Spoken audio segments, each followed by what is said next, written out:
한국을 떠난 외국인들이 가장 먼저 무너지는 순간은 의외로 거창한 일이 아니었습니다. 응급실보다 먼저 동네 병원이 떠오르고 밤길에서는 무심코 뒤를 돌아보게 됩니다. 독일 공영방송의 응급의료 전문기자 안나 바이스. 그녀는 서울을 떠난 뒤에야 자신이 얼마나 이상한 나라에 살았는지 깨닫기 시작했습니다. 새벽에 아프면 바로 갈 병원이 있었고 늦은 밤에도 불빛은 끊기지 않았습니다. 잃어버린 물건은 돌아올 가능성을 먼저 생각했고 서류 한 장 때문에 하루를 포기하지 않아도 됐습니다. 하지만 베를린으로 돌아간 순간 그녀의 확신은 흔들리기 시작합니다. 선진국은 다 비슷하다던 믿음. 그런데 왜 사람들은 한국을 떠난 뒤 다시 예전 삶으로 돌아가지 못하는 걸까요? 안나는 결국 직접 기록하기 시작했습니다. 그리고 충격적인 결론에 도달합니다. 한국은 단순히 빠른 나라가 아니었습니다. 사람이 가장 약해지는 순간 가장 먼저 문을 열어주는 나라였습니다. 대한민국이 자랑스럽다면 구독과 좋아요, 댓글에 큰 힘이 됩니다. 베를린에 돌아온 지 사흘이 지났습니다. 짐은 아직 절반도 풀지 못했어요. 캐리어 2개와 노트북 가방, 그리고 서울에서 가져온 자료 박스가 거실 한쪽에 그대로 쌓여 있었습니다. 2년치 유럽전쟁 취재, 3년 치 아프리카 의료 현장 기록을 다 해온 사람이 서울 짐을 못 푼다는 게 이상한 일이었어요. 그런데 손이 가지 않았습니다. 왜인지 모르겠지만 박스를 열면 뭔가가 끝날 것 같았거든요. 저는 안나 바이스입니다. 독일 공영방송 소속 응급의료 전문 다큐멘터리 기자입니다. 나이는 34시고 지난 1년을 서울에서 보냈어요. 원래 계획은 6개월이었습니다. 한국 응급의료 시스템을 취재해서 유럽과 비교하는 다큐멘터리 한 편을 만드는 일이었죠. 그런데 6개월이 1년이 됐습니다. 이유는 저도 처음엔 몰랐어요. 저는 데이터주의자입니다. 감정보다 숫자를 믿고 인상보다 통계를 믿는 사람이에요. 어떤 나라의 의료 수준을 평가할 때도 저는 응급대응 시간, 중증 환자, 생존율, 의료 접근성 지수부터 봤습니다. 취재 현장에서 그곳은 정말 대단하더라는 말을 들을 때마다 속으로 되물었어요. 그걸 뒷받침하는 숫자가 있냐고요. 그래서 한국에 갈 때도 마찬가지였습니다. 기대도 없었고 편견도 없었어요. 그냥 취재지였습니다. 처음 서울에 도착했을 때의 인상은 솔직히 말하면 부담스러움이었어요. 공항 자동화 시스템, 지하철 환승 구조, 식당마다 있는 주문 기계들. 빨랐습니다. 모든 게 빠르게 돌아가고 있었어요. 저는 메모장에 이렇게 적었죠. 속도 사회, 효율 집착. 유럽과는 다른 방식으로 작동하는 시스템. 그게 첫인상의 전부였습니다. 그리고 솔직히 처음 몇 주 동안은 그 생각이 맞는 것 같았어요. 그런데 지내면 지낼수록 뭔가 어긋나기 시작했습니다. 제 안에서요. 방송국 회식은 복귀 다음 주 금요일이었습니다. 동료 6명이 모였어요. 슈프레 강변 근처 오래된 이탈리안 레스토랑이었습니다. 와인이 2병째로 넘어갈 무렵 동료 기자 마르틴이 물었습니다. 서울 어땠냐고요? 저는 잠깐 생각했어요. 뭐라고 말해야 할지 몰랐거든요. 취재 내용은 말할 수 있었습니다. 응급의료 대응 시간, 동네 의원 분포도, 야간 의료 접근성 데이터. 줄줄이 말할 수 있었어요. 하지만 그건 아무도 묻는 게 아니었습니다. 마르틴이 원하는 건 그런 게 아니었죠. 어땠냐고. 살기 어땠냐고. 저는 괜찮았다고 말했습니다. 그러자 동료들이 웃기 시작했어요. 베티나가 먼저 입을 열었습니다. 한국은 그냥 속도에 중독된 나라 아니냐고요. 뭐든 빠르고 배달도 빠르고 인터넷도 빠르고 그러다 보니 사람들도 전부 지쳐있는 나라 아니냐고. 마르틴이 거들었습니다. 자살률도 높고 노동시간도 길고 스트레스가 만성화된 사회 아니냐고요. 다른 동료는 K-팝 얘기를 꺼냈어요. 결국 이미지 관리 잘하는 나라 아니냐며 웃었습니다. 저는 반박하려고 했습니다. 입을 열었다가 닫았어요. 이상하게도 반박할 말이 바로 나오지 않았습니다. 아니라고는 말할 수 있었어요. 그건 아니라고. 그런데 그게 왜 아닌지를 논리적으로 설명하는 말이 나오지 않았습니다. 저는 1년 동안 거기서 살았습니다. 취재도 했고 인터뷰도 수백 건을 했어요. 데이터도 쌓아뒀고 비교표도 만들어뒀죠. 그런데 회식 자리에서 동료의 가벼운 농담 한마디에 저는 아무 말도 못했습니다. 와인 잔을 들었습니다. 한 모금 마셨어요. 그리고 그냥 웃었습니다. 집에 돌아오는 길이 묘했습니다. 지하철을 탔어요. 밤 11시가 넘은 시간이었습니다. 베를린 지하철은 그 시간에도 잘 다니니까 다행이었어요. 저는 창밖을 보며 생각했습니다. 왜 말이 안 나왔을까? 반박할 데이터가 없어서가 아니었습니다. 데이터는 있었어요. 오히려 너무 많았죠. 그런데 그 데이터들이 왜 갑자기 제 머릿속에서 정리가 안 되는 건지, 왜 한국이 어땠냐는 질문에 숫자가 아니라 어떤 감각이 먼저 떠오르는 건지, 따뜻했습니다. 라고 말하려다 멈췄어요. 저는 그런 식으로 말하는 사람이 아니었거든요. 따뜻하다는 건 취재에서 쓰는 표현이 아니었습니다. 그건 여행 블로그에서 쓰는 말이었어요. 관광객이 쓰는 말. 저는 기자였고, 기자는 구체적인 언어를 씁니다. 따뜻하다는 말로는 아무것도 설명이 안 됩니다. 그런데 그 말 말고는 나오지 않았어요. 집에 들어와 코트를 걸었습니다. 짐 박스가 보였어요. 서울에서 가져온 것들이 든 박스. 저는 잠깐 그걸 바라봤습니다. 열지 않았어요. 조명을 끄고 침대에 누웠습니다. 그날 밤 오래 잠을 이루지 못했습니다. 사실 이 이야기를 꺼내기로 결심한 건 최근 일입니다. 다큐멘터리 편집이 마무리되고 나서 방송 나가기 전날 밤이었어요. 저는 최종본을 혼자 보면서 이상한 감정을 느꼈습니다. 잘 만든 다큐멘터리라는 건 알았어요. 데이터도 탄탄했고, 인터뷰도 좋았고, 구성도 나무랄 데 없었습니다. 하지만 어딘가 빠져 있었어요. 제가 실제로 느꼈던 것들이 그 안에 없었습니다. 숫자로 담을 수 없었던 것들이 있었거든요. 이 글은 그걸 담으려는 시도입니다. 기자로서가 아니라 서울에서 1년을 살았던 34살 독일 여자로서요. 데이터가 아니라 기억으로. 그리고 시작은 이 질문입니다. 왜 나는 아팠던 날 응급실보다 먼저 서울의 동네 내과가 떠올랐을까? 새벽 2시였습니다. 잠에서 깼어요. 처음엔 그냥 뒤척이다 깬 줄 알았습니다. 그런데 아니었어요. 배가 아팠습니다. 오른쪽 아래, 명치 아래쪽 어딘가에서 묵직하게 조여드는 느낌이었어요. 심하진 않았습니다. 그렇다고 무시할 수 있는 것도 아니었어요. 애매했습니다. 딱 그 애매한 강도였어요. 이마에 손을 얹어봤습니다. 약간 뜨거웠어요. 체온계를 찾아서 재봤습니다. 37도 4부였어요. 열이라고 하기엔 낮고 정상이라고 하기엔 높은 온도. 저는 다시 누웠습니다. 눈을 감았어요. 잠이 오지 않았습니다. 통증은 사라지지 않았어요. 저는 응급의료 기자입니다. 이게 아이러니였어요. 저는 3년 동안 전 세계 응급실을 취재했습니다. 나이지리아 라고스의 외상센터, 프랑스 파리의 야간 응급실, 인도 뭄바이의 공공병원. 사람들이 어떤 상황에서 어떤 의료를 받는지 누구보다 잘 알고 있다고 생각했어요.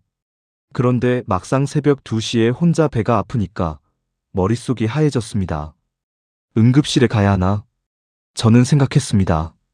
갈 수 있었어요. 베를린 샤리테 병원이 근처에 있었습니다. 유럽 최고 수준의 병원 중 하나예요. 응급실은 24시간 운영하고요. 기술적으로는 아무 문제가 없었습니다. 그런데 손이 가지 않았어요. 문제는 이 통증이 응급인지 아닌지였습니다. 오른쪽 아래 복통. 발열 37도 4부. 저는 직업적 반사로 감별 진단을 시작했습니다.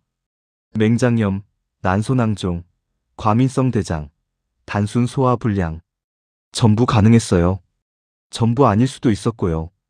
이 정도 증상으로 응급실에 가는 게 맞는 건지, 너무 과한 건지, 아니면 이미 늦은 건지. 저는 검색창을 열었습니다. 오른쪽 아래 복통, 복부 통증 원인, 응급실 가야 하는 복통. 타자를 치다가 멈췄어요. 저는 지금 뭘 하고 있는 건지. 응급의료 전문 기자가 새벽에 혼자 증상 검색을 하고 있다는 사실이 갑자기 우스웠습니다. 웃음이 나오지는 않았어요. 그냥 필요했습니다. 화면을 껐습니다. 주치의에게 전화할 수 있었습니다. 그런데 예약이 이틀 뒤였어요. 다음 날 당일 예약을 시도해 볼 수 있었지만 솔직히 기대가 없었습니다. 독일 주치의 시스템은 잘 돌아갑니다. 하지만 당일 진료는 다른 문제예요. 아프다고 해서 오늘 볼 수 있는 구조가 아닙니다. 급하지 않으면 예약을 기다려야 하고 급하면 응급실로 가야 해요. 그 중간 어딘가에 있는 사람은 판단을 스스로 해야 합니다. 저는 지금 그 중간 어딘가에 있었어요. 응급실에 가면 기다려야 할 겁니다. 밤에는 특히 더 길어요. 2시간이 될 수도 있고 4시간이 될 수도 있었습니다. 증상 강도를 고려하면 우선순위가 높지 않을 테니까요. 저는 응급의료 트리아지 시스템을 알고 있었습니다. 제 상태는 아마 황색 분류, 비긴급 범주에 들어갈 거예요. 기다릴 수 있다는 뜻이죠. 그게 맞는 판단일 겁니다. 하지만 새벽 2시에 배가 아프고 열이 나는 사람에게 그 판단이 위안이 되지는 않았어요. 저는 다시 누웠습니다. 천장을 봤어요.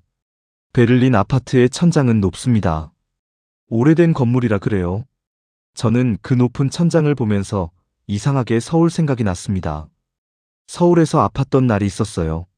취재 시작하고 2달쯤 됐을 때였습니다. 고열이 났어요. 갑자기요.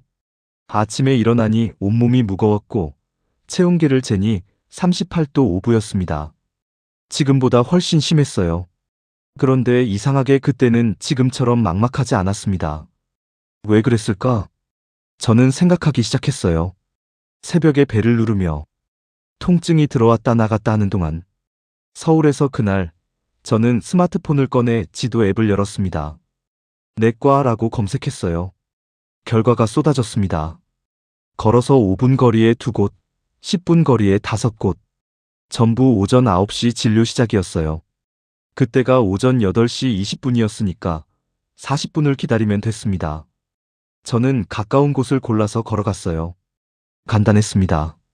아무것도 복잡하지 않았어요. 베를린에서 지금 저는 검색창 앞에서 멈췄습니다. 같은 행동을 해야 하는데 지도 앱을 열고 내과를 검색하고 가까운 곳을 찾으면 되는데 그런데 그게 되지 않았어요. 지금 당장 들어갈 수 있는 문이 없었으니까요. 내과는 아침 8시에 열립니다. 당일 예약이 될지 안 될지 알 수 없어요. 될 수도 있고 안 될 수도 있습니다. 전화해봐야 알고 전화해도 안 된다고 하면 다른 곳을 찾아야 해요. 그 불확실함이 생각보다 컸습니다. 저는 응급의료 전문 기자입니다. 의료 시스템을 취재하는 게 제 일이에요. 어떤 나라의 의료가 어떻게 작동하는지, 어디서 무너지는지, 어떤 사람들이 치료받지 못하는지, 그걸 20대 후반부터 취재해왔습니다. 독일 시스템을 잘 알아요. 나쁜 시스템이 아닙니다. 오히려 좋은 편이에요. 기술 수준도 높고 의료진도 훌륭합니다. 그런데 지금 이 순간 새벽 2시에 혼자 아파서 천장을 보고 있는 저는 어딘가 불안했어요.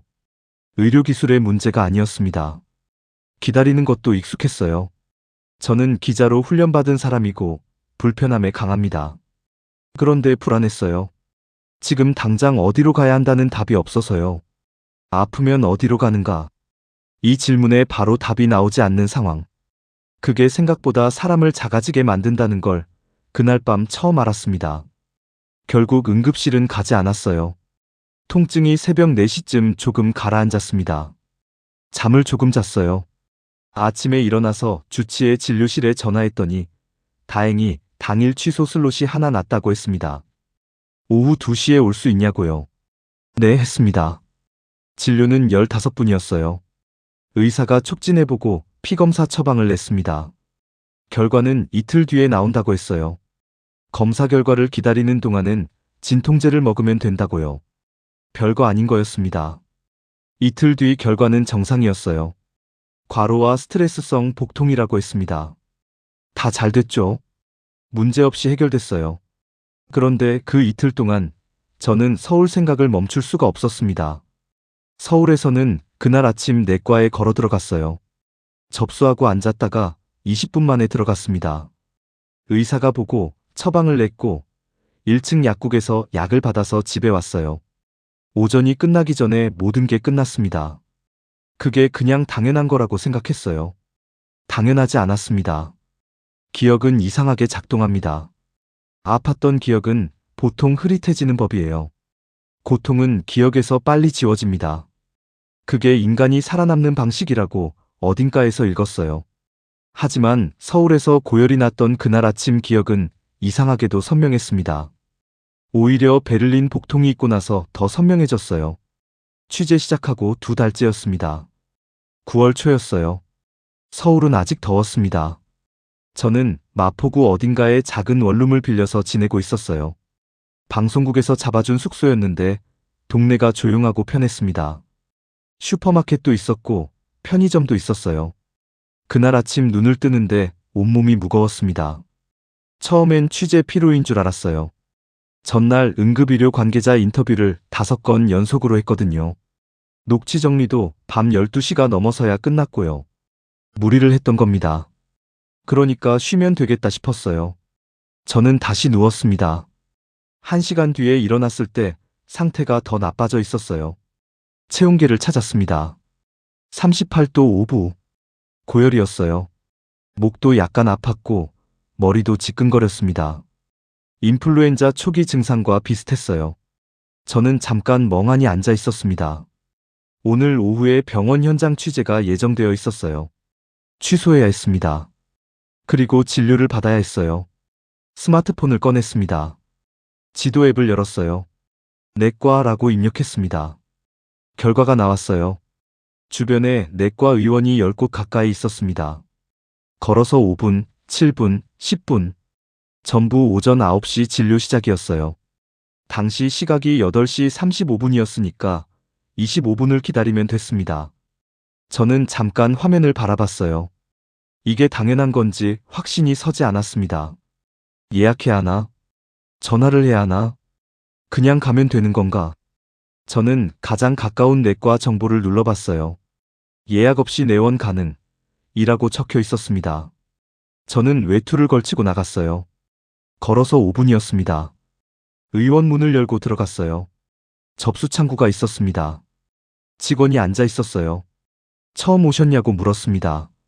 네, 했더니 신분증 주시겠냐고 했어요. 저는 여권을 꺼냈습니다. 직원이 보더니 외국분이시군요 했어요. 건강보험은 있냐고 물었고 저는 방송국에서 가입해줬다고 했습니다. 외국인 등록증을 보여줬어요. 접수가 끝났습니다. 대기실에 앉았어요. 환자가 3명 있었습니다. 저는 앉아서 기다렸어요. 20분쯤 지났을까요? 안나 바이스 씨 하고 이름이 불렸습니다. 발음이 조금 어색했지만 알아들었어요. 저는 진료실로 들어갔습니다. 의사가 증상을 물었어요. 고열, 인후통, 두통이라고 했습니다. 의사는 고개를 끄덕이고 청진기를 댔어요. 목을 보더니 인후염이라고 했습니다. 독감 검사도 하겠냐고 물었어요. 저는 네 했습니다. 검사는 15분이면 결과가 나온다고 했어요.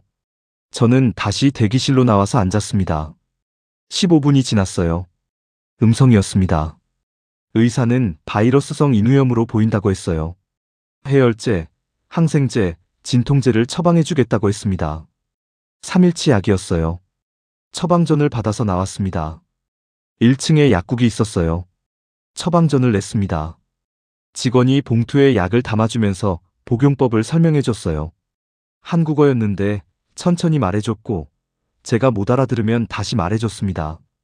식후 30분, 하루 3번, 3일치. 봉투에 스티커가 붙어 있었어요. 아침, 점심, 저녁 표시가 되어 있었습니다. 약을 받아들고 밖으로 나왔어요. 시계를 보니 오전 10시 5분이었습니다. 집에서 나온 지 1시간 30분이 지났어요. 저는 약 봉투를 들고 걸어서 집으로 돌아갔습니다. 집에 들어와 약을 먹고 다시 누웠어요. 그때는 이게 특별하다고 생각하지 않았습니다. 의원에 갔고 진료를 받았고 약을 받아왔어요. 당연한 순서잖아요. 아프면 병원을 가는 거고 병원에서 약을 주면 받아오는 거고 저는 그냥 그게 시스템이 돌아가는 방식이라고 생각했어요. 베를린으로 돌아와서 새벽 2시에 천장을 보기 전까지는요. 그날 밤 이후 저는 계속 그 아침 기억을 꺼냈습니다. 뭐가 달랐을까? 단순히 빨라서였을까? 가까워서였을까? 아니었어요. 빠르고 가까운 건 조건이었습니다. 시스템의 구조였어요. 하지만 그날 아침 제가 느꼈던 건 그것보다 더 단순한 것이었어요. 몸이 아플 때 어디로 가면 된다는 걸 알고 있다는 것. 가면 들어갈 수 있다는 걸 알고 있다는 것. 그게 다였습니다. 그런데 그게 전부였어요. 아픈 사람에게 필요한 건 생각보다 단순합니다. 좋은 의사, 최신 장비, 높은 생존율. 물론 중요해요. 하지만 그것들이 작동하려면 먼저 한 가지가 필요합니다. 들어갈 수 있는 문. 지금 당장. 저는 응급의료를 오래 취재했지만 이 단순한 사실을 한국에서 몸으로 배웠어요. 응급실은 중증 환자를 위한 곳입니다. 사람들이 응급실로 몰리는 이유 중에는 다른 문이 없어서인 경우가 많아요. 동네 의원을 예약하려면 이틀이 걸리고 오늘 아픈 사람이 오늘 진료를 받기가 어려우면 결국 급하지 않아도 응급실로 가게 됩니다. 그게 시스템을 막히게 만들어요. 한국에서는 달랐습니다. 오늘 아픈 사람이 오늘 진료를 받을 수 있었어요. 예약 없이도 외국인이어도 아침 10시에 집으로 돌아올 수 있었습니다. 그 단순한 사실이 무엇을 의미하는지 저는 베를린 새벽에 혼자 아파보고 나서야 제대로 알았습니다. 저는 이 기억을 다큐멘터리에 넣지 않았어요. 너무 개인적이라고 생각했거든요. 기자가 자기 몸 아팠던 이야기를 다큐에 넣는 게 맞나 싶었습니다. 데이터가 아니잖아요. 통계도 아니고 연구도 아니고 전문가 인터뷰도 아니에요. 그냥 저 한 명의 경험이었습니다. 하지만 지금 생각하면 그게 제일 정직한 이야기였는지도 모르겠습니다. 시스템의 수준은 숫자로 잴 수 있어요. 하지만 그 시스템이 사람에게 어떤 감각을 주는지는 그 안에 들어가 봐야 알 수 있었습니다. 기자는 의심합니다. 그게 훈련이에요. 감동받았다고 느낄 때 더 의심해야 하고 좋다고 느낄 때 왜 좋은지를 파고들어야 합니다. 감정은 출발점이지 결론이 아니에요. 저는 그렇게 배웠고 그렇게 일했습니다. 그래서 베를린에 돌아오고 나서도 저는 제 감각을 그냥 두지 않았어요. 서울이 좋았다는 기억, 편했다는 기억, 안심이 됐다는 기억. 그게 정말인지 확인하고 싶었습니다. 제 감정이 정확한 건지 아니면 취재지에 대한 낯선 애착 같은 것인지 그 차이를 알아야 했어요. 그래서 비교를 시작했습니다. 방법은 간단했어요. 생활 속에서 직접 실험을 하기로 했습니다. 제가 일상에서 겪는 상황들을 서울의 기억과 비교해 보는 거예요. 따로 연구비를 쓸 일도 없었고 전문기관이 필요한 것도 아니었습니다. 그냥 살면서 기록하면 됐어요. 노트를 꺼냈습니다. 항목을 만들었어요. 택배, 공중화장실, 분실물, 행정서류, 야간 귀가. 이 5가지였습니다. 거창한 분야가 아니에요. 누구나 하루에 한 번씩은 마주치는 일들이었어요. 저는 서울과 베를린을 나란히 적기 시작했습니다. 택배부터 시작했어요. 서울에서 온라인으로 물건을 시키면 다음날 왔습니다. 늦어도 이틀이었어요. 문 앞에 두거나 경비실에 맡기거나 아니면 직접 전달해줬습니다. 부재 중이면 문자로 알려줬어요. 재배달 신청을 앱으로 할 수 있었고 시간도 지정할 수 있었습니다. 베를린은 달랐어요. 배송 날짜가 범위로 왔습니다. 월요일에서 목요일 사이라는 식으로요. 직접 받아야 해서 기다렸는데 오지 않는 경우도 있었습니다. 재배달 신청은 웹사이트에 들어가야 했고 독일어로만 돼 있었어요. 부재 중 메모가 문에 붙어 있는데 픽업 장소가 걸어서 40분 거리인 경우도 있었습니다. 노트에 적었어요. 서울 다음날 도착, 앱으로 관리, 부재 중 자동 처리. 베를린 도착일 불확실, 직접 수령 필요, 재배달 복잡. 공중화장실을 비교했어요. 서울에서는 지하철역마다 화장실이 있었습니다. 지상에도 공원마다 있었어요. 쇼핑몰이나 식당 같은 민간 건물에서도 화장실을 따로 찾기보다는 그냥 들어가면 됐습니다. 무료였어요. 베를린에서 공중화장실을 찾는 건 종종 과제였습니다. 지하철역에 없는 경우도 있었고, 있어도 동전이 필요한 경우가 있었어요. 유료 화장실이 있는 가게를 찾아야 할 때도 있었습니다. 물건을 사야만 쓸 수 있는 경우도 있었어요. 노인이나 어린이를 동반한 경우에는 이 과정이 상당히 버거웠습니다. 적었어요. 그러다가 멈췄습니다. 베를린 지하철역 앞에서 본 장면이 떠올랐어요. 할머니였습니다. 이른이 넘어 보이셨어요. 여행 가방을 끌고 있었고 주변을 두리번거리고 계셨습니다. 저는 잠깐 봤다가 지나쳤어요. 그런데 한 블록 지나서 돌아봤더니 할머니가 아직 거기 계셨습니다. 표정이 당황스러우셨어요. 저는 다가가서 뭘 찾냐고 물었어요. 화장실이라고 하셨습니다. 저는 근처를 생각해봤어요. 바로 떠오르는 곳이 없었습니다. 큰 길 건너편 쇼핑몰 지하에 있다는 걸 알고 있었는데 설명하기가 복잡했어요. 저는 같이 걷기 시작했습니다. 횡단보도 2개를 건너서 쇼핑몰 입구로 들어가서 에스컬레이터를 타고 지하로 내려갔어요. 거기 있었습니다. 할머니가 고맙다고 하셨어요. 저는 고개를 끄덕이고 왔습니다. 걸어오면서 생각했어요. 서울에서였다면 이 상황이 발생하지 않았을 것 같다고. 지하철역 안에 화장실이 있으니까요. 분실물을 비교했어요. 서울에서 취재 초기에 가방을 지하철에 두고 내린 적이 있었습니다. 노트북이 들어 있었어요. 정신없이 인터뷰 준비를 하다가 선반에 올려두고 내렸습니다. 깨닫고 나서 심장이 내려앉는 느낌이 났어요. 저는 역무실로 달려갔습니다. 역무원이 유실물 센터에 연락을 했어요. 15분 뒤에 가방이 확인됐습니다. 종점역에 있다고 했어요. 찾으러 가면 된다고 했습니다. 찾으러 갔더니 가방이 있었어요. 노트북도 있었고 안에 있던 현금도 그대로였습니다. 베를린에서는 지하철 가방 분실 신고를 낸 동료 이야기를 들었어요. 신고서를 작성하고 기다렸는데 2주 뒤에 연락이 왔다고 했습니다. 가방은 없었고 발견된 경우 연락을 주겠다는 통보였어요. 그게 마지막이었다고 했습니다. 행정 서류를 비교했어요. 서울에서 취재 비자 관련 서류를 보완해야 할 일이 있었습니다. 방송국 코디네이터가 같이 구청에 갔어요. 번호표를 뽑고 기다렸습니다. 20분 정도 기다렸고 창구에서 서류를 냈어요. 확인하더니 바로 처리해줬습니다. 나중에 주민등록등본 같은 서류를 인터넷으로도 뽑을 수 있다는 걸 알았어요. 한국 사람들은 정부 24앱으로 각종 서류를 집에서 발급받는다고 했습니다. 저는 믿지 않았어요. 직접 봤을 때 믿었습니다. 베를린에서 주소 이전 신고를 했을 때의 기억이 났어요. 예약을 잡는데 3주가 걸렸습니다. 예약한 날 가서 창구 앞에 줄을 섰어요. 담당자가 서류를 보더니 하나가 빠져 있다고 했습니다. 다시 예약을 잡으라고 했어요. 저는 그 자리에서 잠깐 말을 잃었습니다. 야간 귀가를 비교했어요. 서울에서 늦은 취재를 마치고 밤 11시에 귀가할 때가 많았습니다. 지하철은 자정 넘어서도 다녔어요. 역 주변에는 편의점이 있었고 사람들이 있었습니다. 골목 안도 어둡지 않았어요. 저는 걸으면서 딱히 경계를 늦추지 않았지만 의식적으로 불안하지는 않았습니다. 베를린 밤길은 다릅니다. 밤 10시가 넘으면 인적이 줄어요. 조명이 약한 구역이 있어요. 지하철 막차를 놓치면 야간 버스를 타야 하는데 노선이 복잡합니다. 저는 혼자 야간 귀가를 할 때 이어폰을 뺍니다. 뒤를 가끔 돌아봐요. 그게 습관이 됐어요.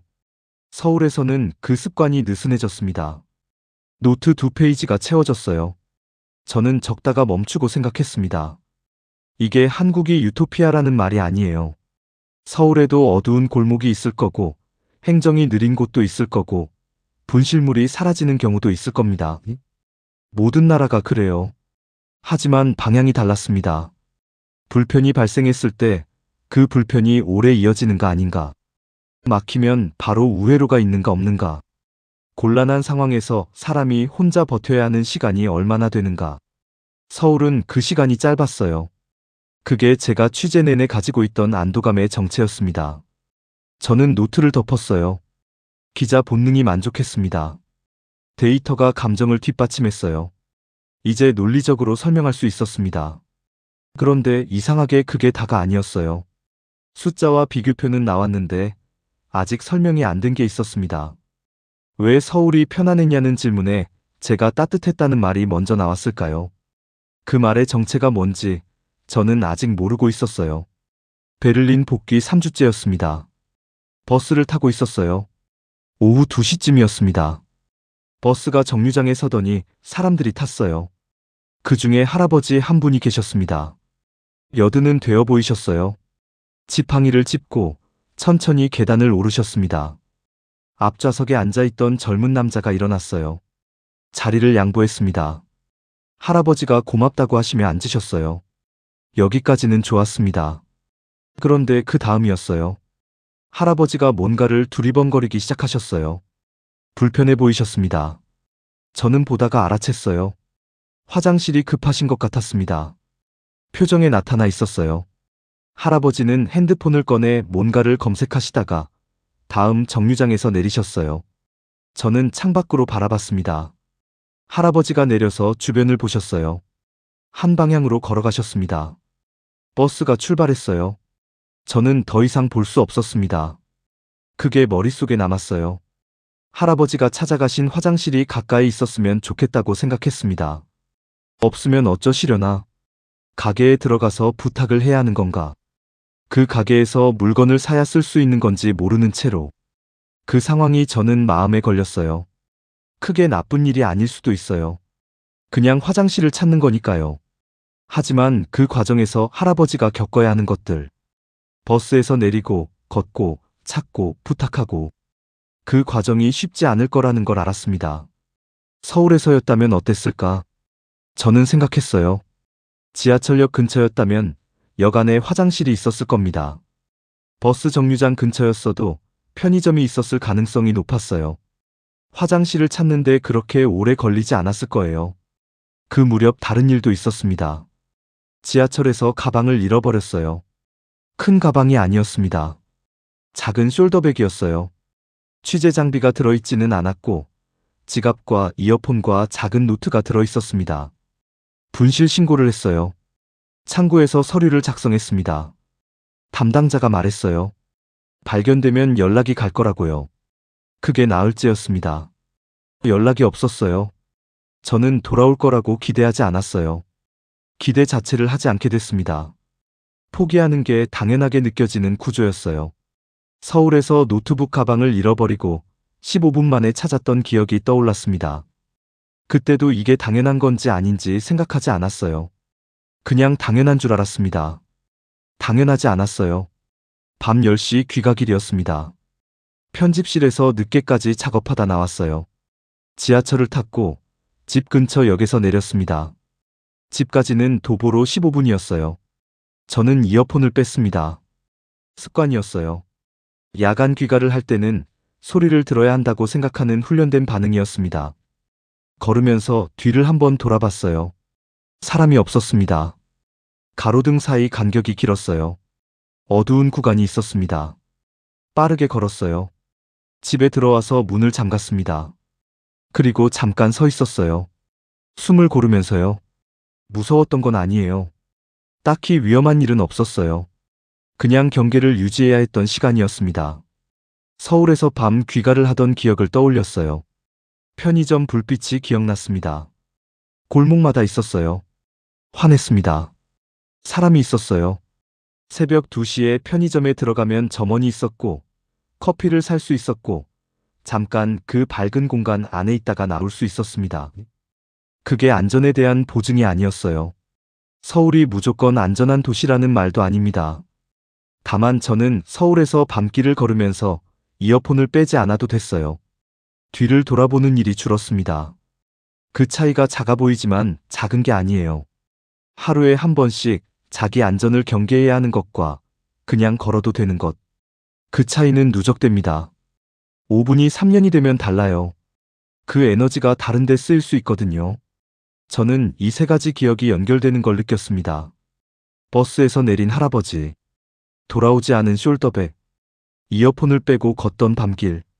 전부 크게 나쁜 일이 아니에요. 심각한 사건도 아닙니다. 하루에 겪을 수 있는 평범한 불편들이에요. 그런데 그 불편들이 쌓이면 사람이 조금씩 달라집니다. 조금씩 더 준비를 해야 하게 되고, 조금씩 더 경계를 하게 되고, 조금씩 더 포기를 빨리 하게 됩니다.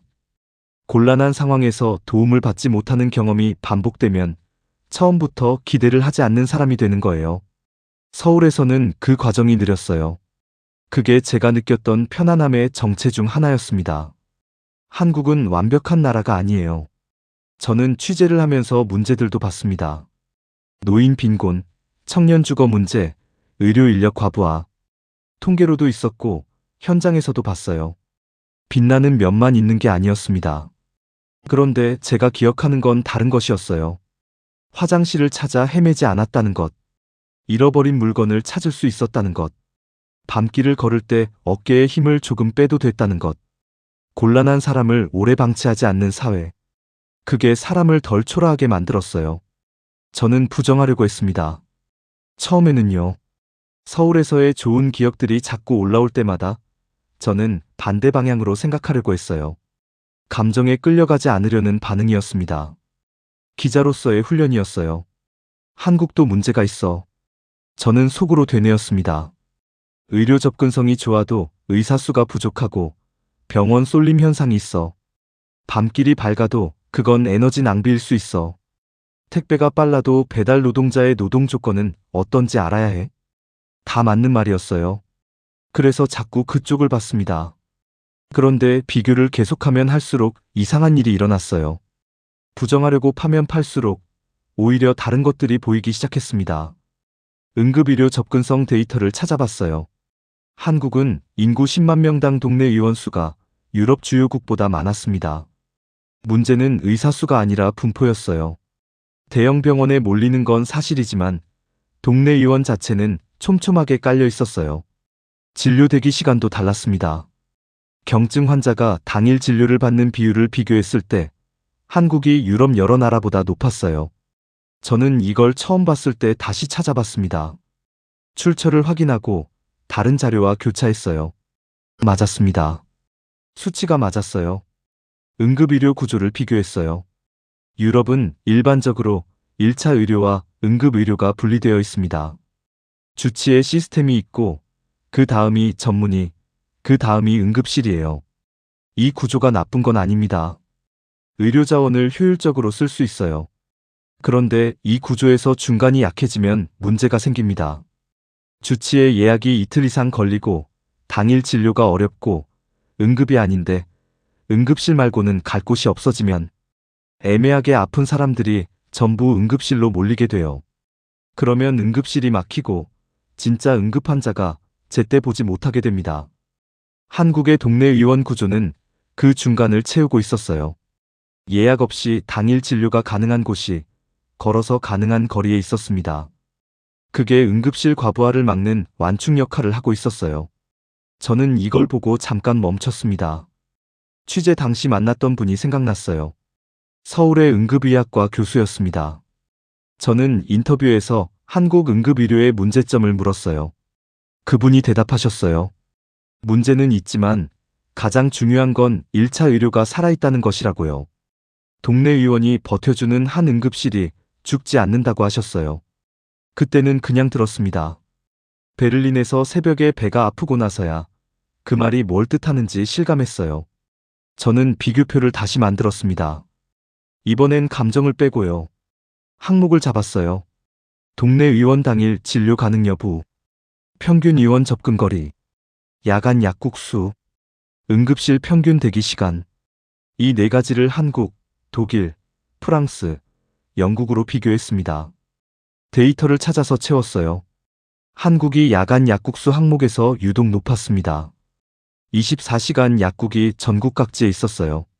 영국은 야간 약국이 지역마다 편차가 컸고 독일은 야간 약국을 사전에 찾아야 하는 구조였습니다.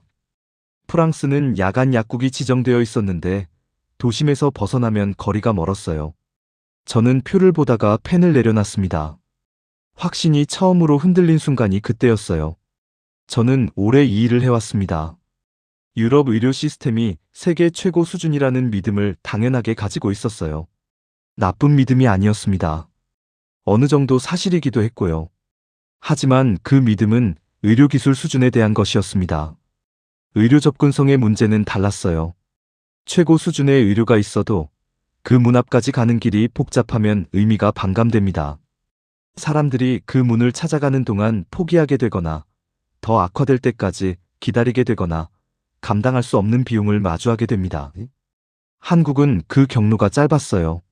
아프면 걷는 거리 안에 의원이 있고 당일 진료가 가능하고 1층에 약국이 있었습니다. 이게 화려한 기술의 문제가 아니었어요. 구조의 문제였습니다. 저는 그 사실을 인정하는데 시간이 걸렸어요. 기자로서의 자존심이 있었거든요. 유럽 의료를 취재하고 유럽 시스템을 비교 분석하며 10년을 일했습니다. 그런 제가 한국을 보고 와서 유럽이 뒤처진다고 말하는 게 너무 단순한 결론처럼 느껴졌어요. 그래서 계속 반박 논리를 찾았습니다. 그런데 찾으면 찾을수록 반박 논리가 약해졌어요. 결국 저는 노트에 이렇게 적었습니다. 접근성은 기술이 아니다. 의지의 문제다. 그 문장을 적고 나서 오래 앉아 있었어요. 접근성을 높이는 건 어렵지 않아요. 동네 의원을 촘촘하게 유지하는 것, 당일 진료를 허용하는 것, 야간 약국을 지정하는 것. 이게 불가능한 일이 아닙니다. 돈이 없어서 못하는 것도 아니에요. 하지만 그렇게 하려면 의료 체계의 무게 중심을 어디에 두는지가 달라야 합니다. 첨단 기술보다 생활 밀착, 대형 병원보다 동네 의원, 특별한 경우보다 평범한 하루. 한국이 그걸 완벽하게 했다는 말이 아니에요. 하지만 그 방향을 유지하고 있었어요. 그리고 그 방향이 사람들의 하루를 실제로 다르게 만들고 있었습니다. 저는 그게 단순한 속도의 문제가 아니었다는 걸 이제 알았어요. 동료 마르틴이 떠올랐습니다. 회식 자리에서 웃으며 한국은 속도에 중독된 나라 아니냐고 했던 동료요. 저는 그때 반박을 못했어요. 이제는 할 수 있을 것 같았습니다. 속도가 아니에요. 구조예요. 한국이 빠른 게 아니라 막혔을 때 우회로가 있는 거예요. 곤란한 사람이 오래 곤란하지 않도록 설계된 거고요. 그게 빠른 것처럼 보이는 거예요. 저는 마르틴에게 그 말을 하고 싶었어요. 하지만 먼저 정리해야 할 게 있었습니다. 머릿속에서가 아니라 문장으로요. 원고 마감 날이었습니다. 다큐멘터리 최종 대본 마감이었어요. 저는 편집실에서 밤 9시까지 있다가 집으로 왔습니다. 노트북을 열었어요. 마지막 나레이션 텍스트를 다듬어야 했어요. 화면을 보다가 잠깐 멈췄습니다. 집중이 안 됐어요. 문장이 나오지 않았습니다.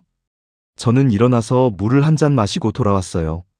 다시 화면을 봤습니다. 커서가 깜빡이고 있었어요. 저는 별 생각 없이 탭을 하나 더 열었어요. 지도 앱이었습니다. 서울. 입력했어요. 지도가 나왔습니다. 마포구가 보였어요. 저는 아무 이유 없이 지도를 확대했습니다. 취재 당시 살았던 동네가 보였어요. 골목이 보였습니다. 작은 건물들이 보였어요. 그냥 보고 있었습니다. 사진을 찾았어요. 취재 당시 찍어뒀던 사진들이 있었거든요. 취재 현장 사진 말고요. 일상 사진들. 저는 기자지만 가끔 그냥 찍는 습관이 있었습니다. 기록이라기보다는 메모 같은 거요. 사진이 나왔습니다. 동네 내과 간판이 있었어요. 파란 글씨로 내과라고 적혀 있었습니다. 저 아래에 소아과와 한의원도 같은 건물에 있었어요. 저는 그 사진을 보다가 알 수 없는 이유로 조금 멍해졌습니다. 24시간 편의점 사진도 있었어요. 밤에 찍은 거였습니다. 편의점 불빛이 골목을 밝히고 있었어요. 지나가는 사람이 한 명 찍혔는데 그냥 자기 갈 길을 가고 있었습니다. 아무렇지 않은 밤이었어요. 약국 사진도 있었습니다. 형광등 불빛 아래에 약봉투가 쌓여있는 사진이었어요. 처방전 없이 살 수 있는 약들이 정렬되어 있었습니다. 사진 속에는 저만 있었어요. 저 혼자 약국에서 찍은 셀카였습니다. 표정이 이상했어요. 아팠는데 약을 받아서인지 약간 안도한 것 같은 표정이었습니다. 저는 그 사진들을 한참 봤어요. 뭔가 이상했습니다. 이상하게 마음이 안정됐어요. 사진을 보는 것만으로요. 서울 지도를 보는 것만으로. 저는 왜 그런지 생각했습니다. 서울이 특별히 아름다운 도시여서가 아니었어요. 풍경이 그리운 것도 아니었습니다. 사람들이 보고 싶은 것도 아니었어요. 거기서 만난 사람들은 취재 관계자들이 대부분이었고, 특별히 친해진 사람이 있었던 것도 아니었습니다. 그런데 그 사진들이 저를 안정시켰어요. 한참 뒤에 알았습니다. 제가 그리워한 건 장소가 아니었어요. 감각이었습니다. 내가 아프면 저 내과에 들어갈 수 있다는 것. 밤에 혼자 있어도 저 편의점 불빛이 있다는 것. 뭔가 빠뜨렸어도 저 약국에 가면 된다는 것. 그 감각. 혼자 남겨지지 않았다는 감각이었어요. 저는 어릴 때 많이 이사를 했습니다. 아버지 직업 때문에 10살까지 4개 도시를 옮겨 다녔어요. 독일, 오스트리아, 벨기에. 그때마다 새 학교에 갔고, 새 언어를 배웠고, 새 동네에서 길을 찾았습니다. 가장 무서웠던 건 학교가 아니었어요. 새 동네에서 혼자 길을 잃었을 때였습니다. 어디에 뭐가 있는지 모르는 상황. 도움을 받으러 어디로 가야 하는지 모르는 상황. 그게 아이에게는 가장 무서웠어요. 서울에서 저는 34세 그 무서움이 없었습니다. 언어도 잘 몰랐고, 아는 사람도 많지 않았어요. 그런데 도움이 필요하면 어디로 가야 하는지는 알 수 있었습니다. 지도 앱을 열면 됐어요. 내과, 약국, 편의점. 전부 바로 나왔고, 전부 지금 당장 들어갈 수 있었습니다. 저는 노트북 화면으로 돌아왔어요. 마감 원고가 기다리고 있었습니다. 그런데 커서 옆에 서울행 비행기 탭이 열려 있었어요. 저도 모르게요. 언제 열었는지 몰랐습니다. 화면에는 서울 인천 노선 검색 결과가 나와 있었어요. 날짜를 아직 입력하지 않은 상태였습니다. 저는 그 화면을 잠깐 봤어요. 닫지 않았습니다. 원고를 마저 썼어요. 다큐멘터리 나레이션을 다듬었습니다. 데이터는 다 있었어요. 논리도 잡혀 있었습니다. 문장들은 빠르게 나왔어요. 다 쓰고 저장했습니다. 그리고 서울행 탭을 봤어요. 날짜를 입력했습니다. 2개월 뒤로요. 결과가 나왔습니다. 저는 보다가 창을 닫았어요. 예약은 하지 않았습니다.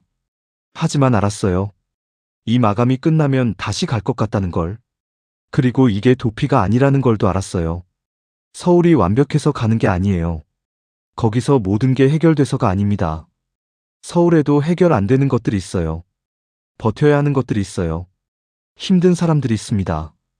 그런데 저는 거기서 이 감각을 기억했어요. 가장 약해졌던 순간에 가장 빨리 문을 열어주던 나라. 그 감각이 저를 다시 그쪽으로 향하게 만들었습니다. 방송국 녹음실이었습니다. 벽이 흡음재로 채워져 있었어요. 방음이 완벽한 작은 방이었습니다. 의자가 하나 있었고 그 앞에 마이크가 있었어요. 헤드폰을 쓰고 앉으면 세상이 조용해지는 그런 공간이었습니다. 저는 의자에 앉아서 대본을 봤어요. 마지막 나레이션이었습니다. 다큐멘터리의 마지막 장이었어요. 12분짜리 영상이 끝나고 나서 나오는 마지막 목소리였습니다. 대본에는 이렇게 적혀 있었어요. 한국은 완벽한 나라가 아니었다. 저는 마이크 앞에서 잠깐 멈췄습니다. 녹음 담당자가 유리 너머에서 기다리고 있었어요. 레벨 테스트 하겠냐고 물었습니다. 저는 괜찮다고 했어요. 심호흡을 했습니다. 마이크를 향해 말하기 시작했습니다. 한국은 완벽한 나라가 아니었습니다. 저는 1년을 그곳에서 취재하며 그 사실을 충분히 알았어요. 문제가 없는 나라는 없고 빛이 있으면 그늘도 있어요. 한국도 그랬습니다. 그런데 저는 그 나라를 떠나온 뒤에도 자꾸 돌아보게 됩니다. 아팠던 날 새벽에 어디로 가야 하나 검색창 앞에서 망설이다가 버스에서 내린 할머니가 화장실을 찾아 걷는 걸 보다가 잃어버린 가방이 돌아오지 않는다는 걸 알게 되다가 그럴 때마다 서울이 떠올랐습니다. 처음엔 그게 단순한 그리움인 줄 알았어요. 타지 생활의 낭만 같은 거요. 떠나온 곳은 다 좋아 보이는 그런 착각. 저는 그렇게 치부하려고 했습니다. 감정은 데이터가 아니니까요. 저는 기자고 기자는 숫자로 이야기해야 하니까요. 그래서 비교를 했습니다. 데이터를 찾았어요. 비교표를 만들었어요. 숫자를 채웠습니다. 그랬더니 이상했어요. 부정하려고 찾은 숫자들이 부정을 못했어요. 오히려 기억이 맞다는 걸 보여줬습니다. 응급의료 전문 기자로 10년을 일했습니다. 많은 나라의 병원을 취재했어요. 의료기술로는 유럽이 세계 최고 수준이라는 걸 알고 있어요. 연구도 많고 장비도 좋고 의료진도 훌륭합니다. 그런데 의료기술과 의료 접근성은 다른 말이었어요. 가장 좋은 의료가 있어도 그 문 앞까지 가는 경로가 복잡하면 사람들은 포기합니다. 기다리다가 포기하고 찾다가 포기하고 비용 앞에서 포기합니다. 그게 의료 시스템의 구멍이에요. 한국은 그 구멍이 좁았습니다. 오늘 아픈 사람이 오늘 진료를 받을 수 있는 구조. 걸어서 가능한 거리에 의원이 있는 것. 1층에 약국이 있는 것. 이게 당연한 듯 보이지만 취재를 하면 할수록 당연하지 않다는 걸 알게 됐어요. 그리고 이건 의료만의 이야기가 아니었습니다. 분실물이 돌아오는 것. 밤길을 걸을 때 어깨를 조금 내려도 되는 것. 화장실을 찾아 블록을 돌지 않아도 되는 것. 서류를 받기 위해 석줄을 기다리지 않아도 되는 것. 이 작은 것들이 모여서 사람의 하루를 만들어요. 그 하루가 쌓여 한 달이 되고 1년이 됩니다. 그 시간 동안 사람이 얼마나 많은 에너지를 쓰게 되는지. 곤란한 상황에서 혼자 버텨야 하는 시간이 짧으면 그 에너지가 다른 데 쓰일 수 있어요. 더 중요한 것들에. 좋은 사회란 사람을 감동시키는 곳이 아니었습니다. 무너질 때 붙잡아주는 곳이었어요. 저는 대본 마지막 줄을 보았습니다. 입을 열었어요. 다만 내가 가장 약해졌던 순간, 가장 빨리 문을 열어주던 나라였다. 마이크 불빛이 켜져 있었어요. 녹음이 되고 있었습니다. 저는 그 문장을 말하면서 이상하게 목이 잠겼습니다. 방송용 나레이션을 할 때 목이 잠기는 건 좋지 않은 일이에요. 재녹음을 해야 했습니다. 그런데 담당자가 유리 너머에서 말했어요. 이걸로 갑시다 라고요. 저는 고개를 끄덕였습니다. 다큐멘터리가 나온 뒤에 메일이 왔어요. 독일 시청자들한테서요. 독일에 사는 한국 교민분한테서도 왔고 한국 여행을 다녀온 독일 분들한테서도 왔습니다. 내용은 비슷했어요. 맞다고요. 자기도 그랬다고요. 한국이 왜 좋은지 설명하기 어려웠는데 이 다큐를 보고 나서 설명할 수 있게 됐다고요. 저는 그 메일들을 읽으면서 생각했습니다. 우리가 그리워하는 건 결국 비슷한 것일지도 몰라요. 화려한 것이 아니라 평범한 것. 놀라운 것이 아니라 당연한 것. 아플 때 들어갈 수 있는 문. 잃어버렸을 때 돌아올 가능성. 밤길에 어깨를 내릴 수 있는 공간. 그게 사람을 사람으로 대접하는 방식이에요. 힘이 있어서가 아니라, 기술이 좋아서가 아니라, 그냥 곤란한 사람을 오래 내버려 두지 않아서. 서울 지도를 가끔 열어봅니다. 마포구 그 골목을요. 파란 넥과 간판이 있고 편의점 불빛이 있고 약국이 있는 그 골목. 보면 마음이 안정돼요. 이유를 이제는 알아요. 거기서 저는 혼자가 아니었어요. 아무도 저를 봐주지 않아도 시스템이 저를 내버려 두지 않았습니다. 그게 전부였어요. 그게 충분했습니다. 여러분은 어떤 순간에 누군가에게 붙잡혔다는 느낌을 받으셨나요? 나라든 사람이든 동네든. 그 기억이 있다면 그건 작은 게 아니에요. 구독과 좋아요, 댓글로 나눠주세요. 끝까지 봐주셔서 감사합니다.